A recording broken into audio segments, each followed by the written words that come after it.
The third episode of The Patient gives us a thorough understanding of Sam's issues. The episode starts off exactly where the second episode did. We learn that the woman who pays Alan a visit at the conclusion of episode 2 is actually Sam's mother, Candace, who is portrayed by Laura Nemi.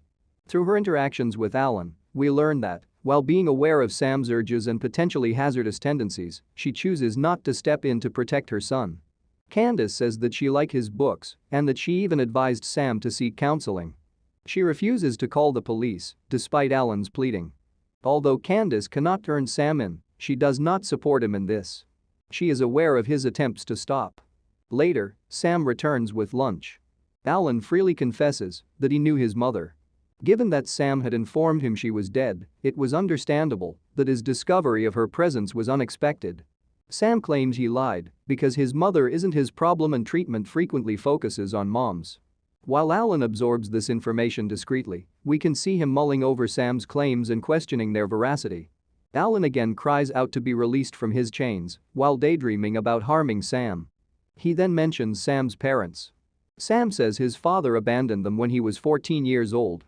He and Candace, who he claims is a good mother to him, were previously hit by his father. Later, Alan reflects on his son's wedding, which was officiated by an Orthodox Jewish rabbi.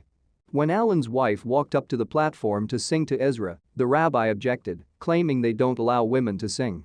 Ezra also gave out a strange vibe, which suggested a religious divide within Alan's family.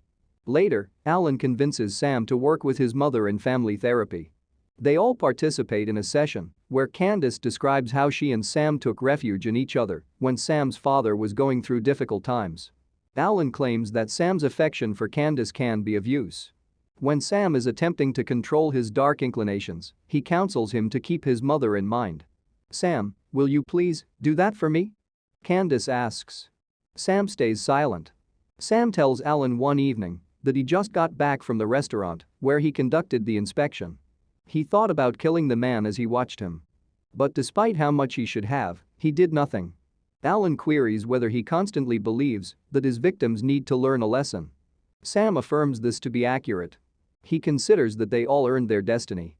Alan phones Candace when he's by himself, but she doesn't answer. Alan thinks back to when his wife sang during the wedding. She stumbled as she saw that half the audience was departing. While Ezra sung, Alan regarded an uneasy Ezra with intense gaze. Then, he thinks back to his wife's cancer-ridden corpse. The daughter of Alan was holding his hand in this recollection. There was no Ezra. Later, Alan awakens to find Sam carrying a man inside the house who is still alive. He imprisons him in the space next to Alan's.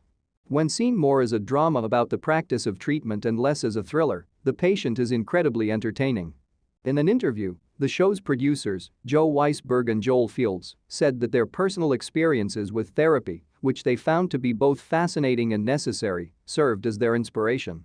Though heightened by an odd setting, every encounter between Alan and Sam plays out like a typical therapy session.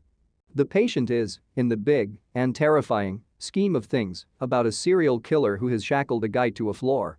However, at its core, it is about a process of seeking change, of badly wanting to, but not understanding how, which many viewers have really experienced.